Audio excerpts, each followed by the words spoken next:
There's a specific kind of mental exhaustion that doesn't come from doing too much. I know, right? It comes from thinking, thinking too much and starting too little. Of course, it's not because you're lazy, because come on, we're always doing something. And it's definitely not because you don't care. And it's not a lack of discipline either, but it's because your mind is constantly full of ideas that never get the space to actually fully develop in real life, right? Because we have all these ideas in our minds, we write them down, we voice note about them, we share them, but that's the end of it. You think about starting things, you plan them ahead in your head. How many of you have done that? I know I'm guilty of that. And then you imagine how they feel once they finally come to life. Once you actually finally begin to bring them to life, you get excited by the potential, right? You may even tell yourself, this time I'll actually do it. And then guess what? Life happens, right? Something interrupts it. Something urgent comes up. Your energy and focus suddenly shift. Your attention gets pulled elsewhere. And guess what? The idea gets quietly pushed to the side, to the bottom of the list. Not once, not twice, but over and over again until it becomes a pattern. And slowly, without even noticing it, something starts to change inside you. You actually stop trusting your ideas, not because they're wrong or not because you have the wrong ideas or you shouldn't be thinking those ideas, but it's because in doing all this, you have trained your brain to expect interruption. You believe that? You have trained your brain to expect interruptions. And that expectation changes everything on how you deal with your ideas. So, what moment did you start doubting yourself? Now, we don't realize the exact moment this shift happened. It doesn't feel dramatic because if something really big, lights, fireworks happen, you're like, okay, look, you're shifting. You would know that, right? And it doesn't feel like it's a decision because we don't go into it saying, okay, I have this idea, but I am not going to do it. Now, that could come up if something is really out of your scope or if your interest changes, the idea is no longer viable. But actually making a decision to not do it for something that you were excited about, come on. We don't do that. Now, it feels like a slow accumulation of small disappointments. And this is when all this doubt starts happening, right? So you start something and then you stop. You start again, and guess what? Yes, you got it. You stop again. Now, at first, you don't really think much of it, right? But after this happens many times over, enough times, your brain starts to draw conclusions, right? You start thinking, well, I guess I'm not consistent. I never follow through. I can't stick with anything. Oh, I get that. I always stop and start or start and stop, right? And those don't feel like lies at first, the lies that you're telling yourself. They feel more like observation of what's going on. But as you repeat it, guess what? They turn into identity. Yes, you slowly turn it into an identity. An identity quietly shapes your behavior. Not because you want it, it just happens. Now, if you believe that you are someone who doesn't finish things, you begin to approach new ideas differently. You start hesitating. you start doubting yourself, doubting the idea, then you have emotional distance from your idea because you don't want to invest emotionally in it. You protect yourself from disappointment by not fully investing in your own idea. Now, this is not a motivational problem. So, one of the biggest misconceptions that we carry about is the belief that consistency comes from motivation. And this is something that I have to remind myself about a lot, right? So, we struggle with the follow through. So, you assume, okay, I just need to try harder. Oh, I need to be more disciplined. I have the plan, like I have this plan to make it work, and then it doesn't work, and I reevaluate. I keep on looking at the plan, and you don't need more discipline, right? Or you start thinking, I need better systems, right? I have tried Notion. I have tried, what is it? Not Airtable, but like all these different, I'm not saying that they're wrong, right? A physical planner. I have tried, what's this other program that's like, it's not almost like Airtable, but it's not Airtable. I haven't tried Airtable. I have been tempted to look into it, but I'm like, that's just one more thing I'm going to add that's not really going to address what's going on. So all these things are good, and they help you, but the thing is sometimes we hide behind the gadget, the system. So we start thinking, yes, I need a better system so that I can be more consistent. That doesn't work. Then you start thinking, I need more accountability. Well, that does work to some extent, but it's not the real answer because you can have somebody, like I can have my sisters telling me, did you do that? Did you do it? I'm like, oh no, I didn't do it because of this, and that. Oh yeah, I started it, but that didn't happen. So what's the use of accountability if you're not sorting out the main issue? Right? It does help. Don't get me wrong, accountability helps. Having a community helps.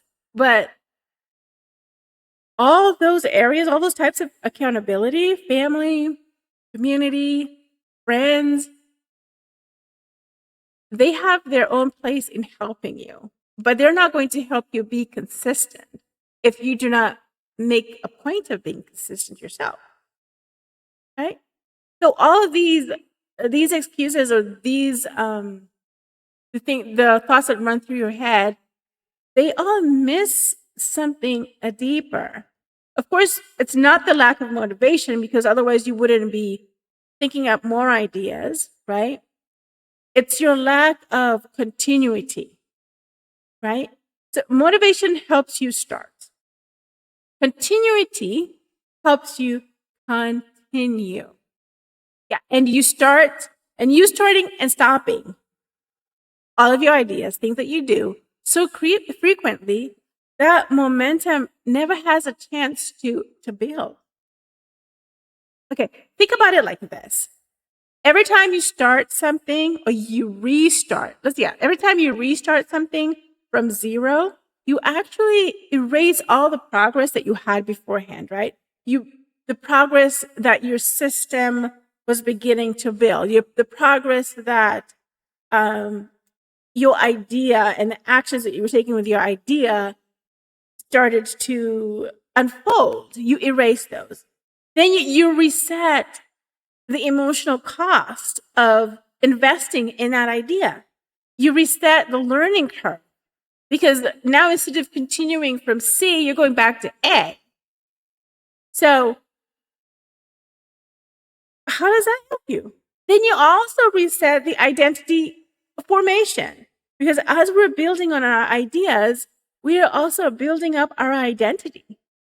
And if you start resetting, if you go to the beginning, stop and then start from the beginning, you have basically erased anything that was starting to shape your identity in regards to this idea. So instead of building momentum, you were constantly rebuilding the beginning. It's almost like you're going up an escalator and you get to the fourth step and you're like, wait a minute. No, I'm using the wrong foot. It's an example, right? So you go, you make your way back down and you start. So you keep on repeating that. You're not going to get anywhere. You're just going to be going to the beginning all the time and starting over. So the beginning is actually the hardest part. So why would you want to go back to the hardest part? Just with the escalator example. The first step is the last step is too, but you're already going forward. But that first step, if you don't get your balance right, it's not a pretty picture. Just realize that the beginning is always the hardest part. So why do you want to keep on going back to the hardest part? Continue. Now, of course, there is an invisible burden of having unfinished ideas. Now, we don't talk about this enough. We don't talk about the emotional weight of unfinished ideas. Now, of course, it's not because that they are inherently heavy or that they're too much for you to have or to hold or to start or to even think about. It's because of what they represent over time. Okay? Each unfinished idea becomes a silent reminder. Eesh. So what is it reminding you? When you look at all your unfinished ideas, what is it reminding you? You didn't finish that. You didn't follow through on that either. You started that and stopped. And then over time, this creates a background narrative in your mind that everything that you start, you're going to stop. Even if you're not consciously thinking about that, it's going to shape how you see yourself. Right? If you always think about all those statements, it's going to be sitting in the back of your mind. And every time you want to start something, you stop yourself because of what you've been telling yourself unconsciously. And this is where things can get really tricky because the real impact is not unfinished projects. Yes, you want to finish projects, but sometimes projects are not really meant to be finished. What's actually happening, it's the erosion, the gradual disappearance of your self-trust, or you're trusting yourself in regards to ideas and working on ideas. When you stop trusting yourself, you stop starting things freely. Okay? You begin filtering your desires through doubt. So you hesitate before you commit. You second guess your own interests. Praise that. You second guess your own interests. You begin living in a space where your ideas just feel optional instead of meaningful. And that's very sad. So now why should you start? Why should starting over keep you stuck? I mean, we've seen that you keep on starting over, you're at the same spot all the time. But why? And one of the most common patterns that I see with overwhelmed moms is what I would term as the fresh cycle, the fresh start cycle. Okay? So it looks like this. You begin something, right? Yeah. Life interrupts. That's okay. It's the nature of being a mom. Time passes. Now, instead of picking up where you left off, you restart. You get a new notebook. I'm guilty of that. I need to make sure I get a new pen too. Even though I have pens, I get a new pen too. You have a new plan. Well, yeah, because you didn't finish the last time, so it must be the plan that's the problem, right? You get a new system. Yeah, plan after planner or a digital help or guide or system to help you. You're like, that first one didn't work. That's not working. Okay, I need something different that will help me. New motivation. Yay, I'm going to do it this time. New version of yourself. You think, okay, I need to be more disciplined. I need to be this. Come on. But it feels good at first, right? You're like, ooh, I'm starting off fresh. It feels clean. Let's go. It feels like you have control over everything, right? But then you don't realize that restarting has hidden costs. It has one main hidden cost. It removes that progression that continuity had, or that continuity brings, a progress that it brings, right? And what continuity does is that it helps you build trust in yourself, trust in your idea, trust in the fact that you can keep on going even though life happens and you get interrupted, that you can just keep on going with your idea and making it come to life. So think about a conversation, okay? If you pause in a conversation and return to it later, do you start from the beginning? No, you don't start from the beginning most times. You actually continue, right? But for some reason, with personal goals, we keep returning to the starting line. And that constant reset, back and forth, that constant reset quietly reinforces the belief that I can't sustain anything. You may not say it out loud, but somewhere deep down in your subconscious, you're going to keep on thinking that I cannot sustain anything. I cannot work on anything and get halfway. I cannot. But even though the real issue is not sustainability, it's interruption prevents you from returning, right? So the real issue is not sustainability. But because you don't have that inbuilt in you, or you haven't developed that, it stops you from returning once you're faced with an interruption. So I just want you to think about this, okay? The real problem isn't follow through. Now, here's something important. You don't have to have a follow through plan, okay? Because you don't have a follow through problem. You have a return problem.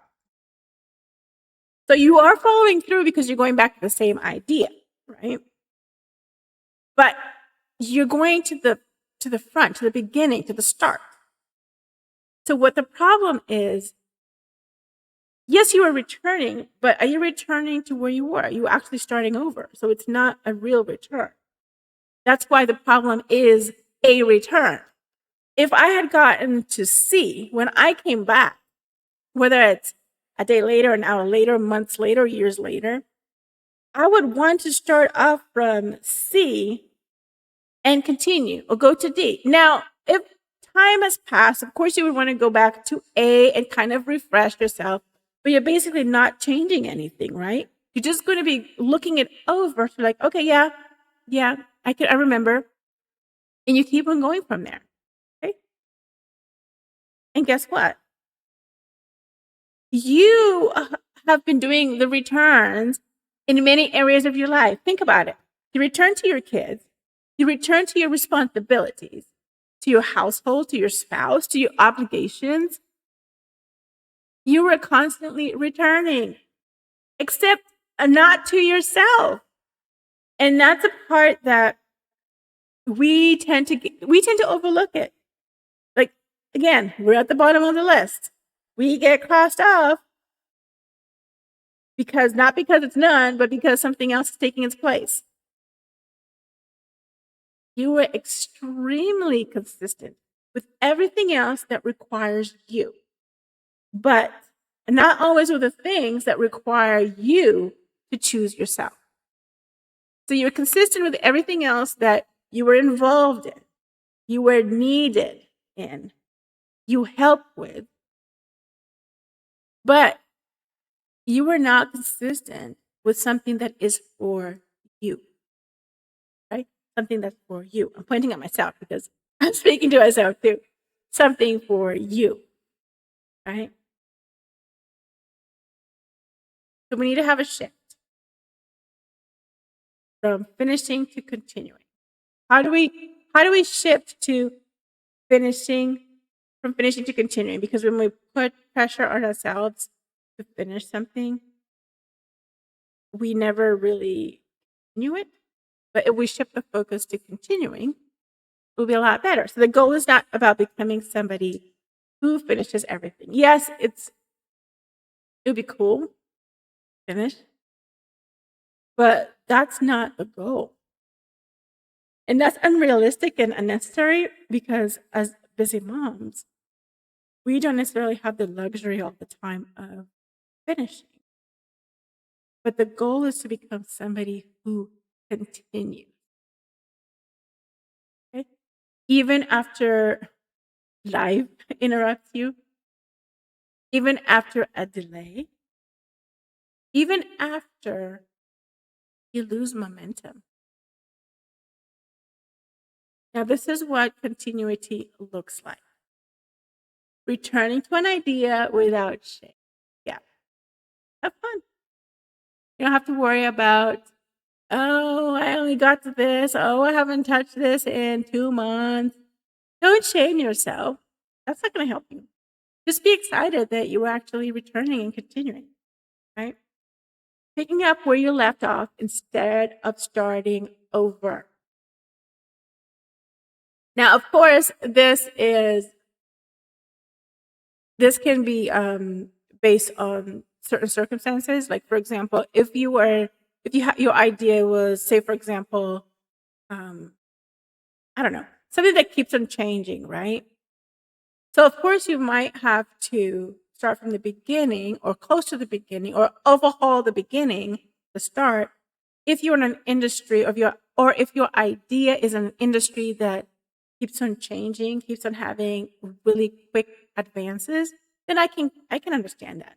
But no, you should not be starting over. You should be continuing with your idea. Okay? Now, allow for progress to exist even if things become messy.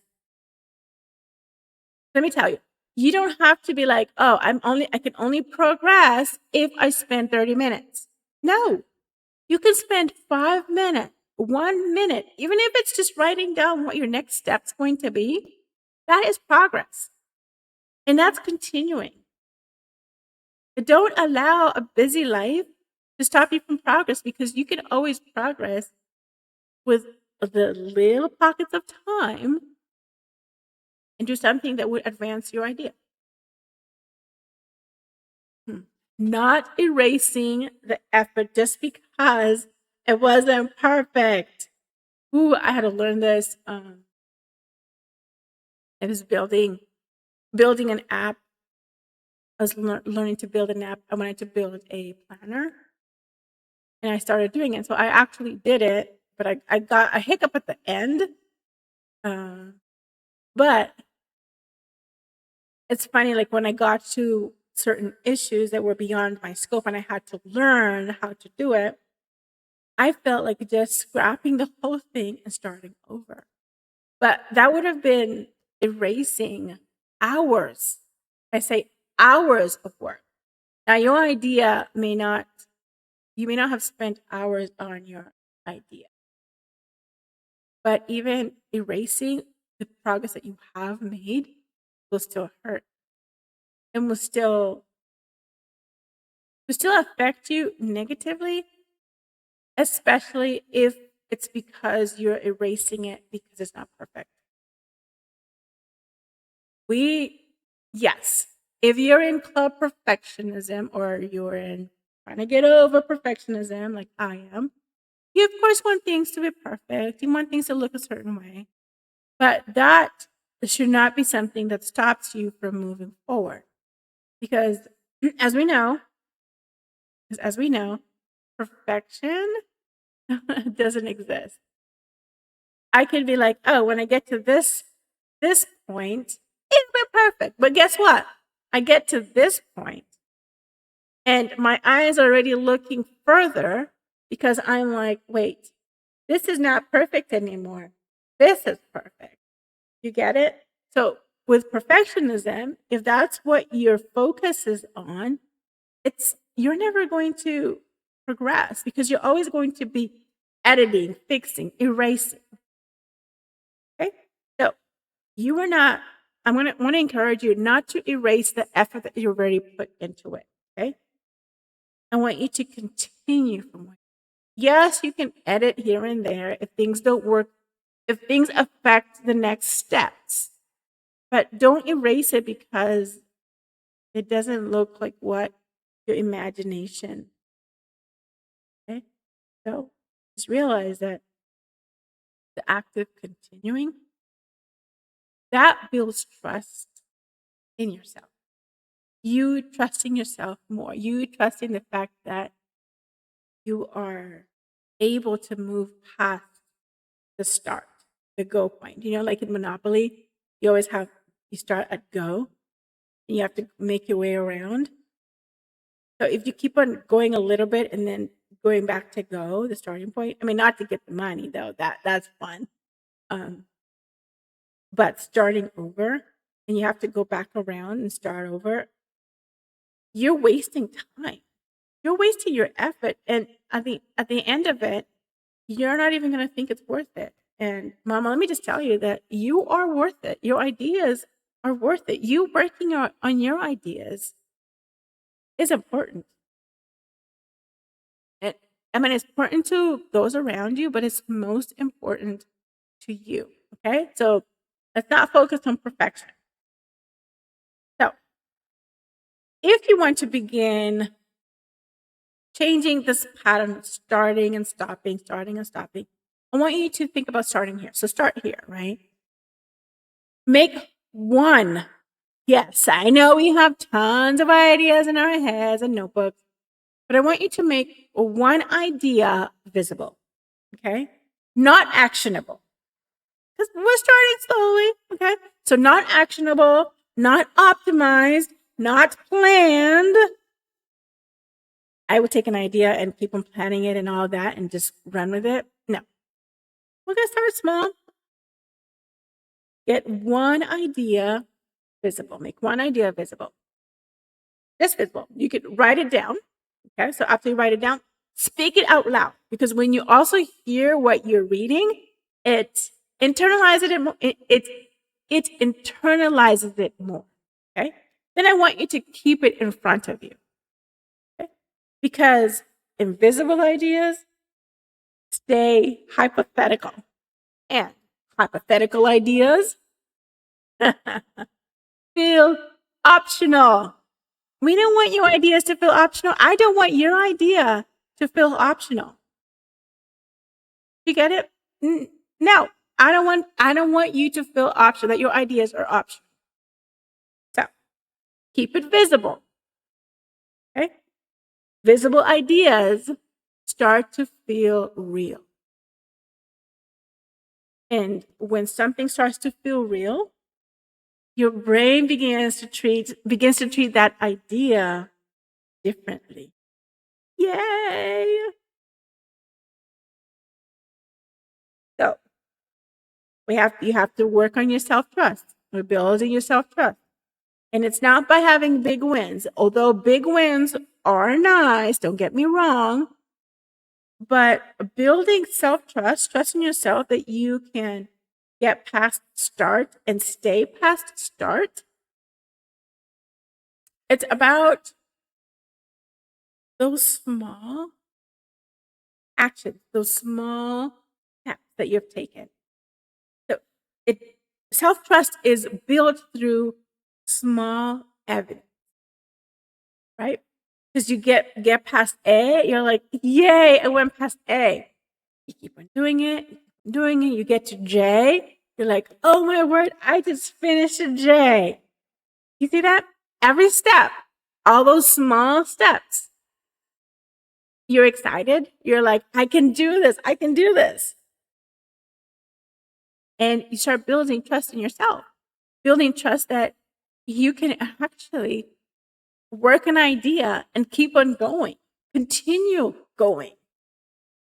So every time you continue, instead of restarting, you are rebuilding trust in yourself. And every time you acknowledge your interruptions, because as you know, we're going to be interrupted. So every time you acknowledge your interruption, I don't want you to let it define you or define your idea, like where you are in your idea, or break that trust, like stop you, right? So acknowledge it. And because you're acknowledging it and you're not going to let it define you, you are adding it to the trust that you have in yourself. You are helping build your self-trust with just doing that. Because we know we get interrupted all the time by stuff, by life. Acknowledge it, say, yeah, I know I can't finish my project I can't finish my idea or work on my idea for the 30 minutes I had reserved. I can only do it for 10 minutes because I have to do this. You're like, okay, that's fine. Go. But do not say, oh, wait, I cannot continue because I will be interrupted. No. Come back and say, okay, I left off over here, so let's continue. So embrace the interruptions, but don't let the interruptions stop you. I want you to you're going to slowly shift your identity. Yay! It's going to shift from I don't follow through to I return no matter what happens. I return to what matters. I return to my ideas. And mama, that shift, that changes everything. Okay? Now, if you take nothing else from this episode, from this video, if you're watching it,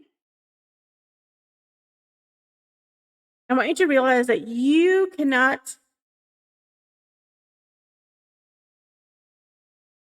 not someone who cannot follow through. Okay?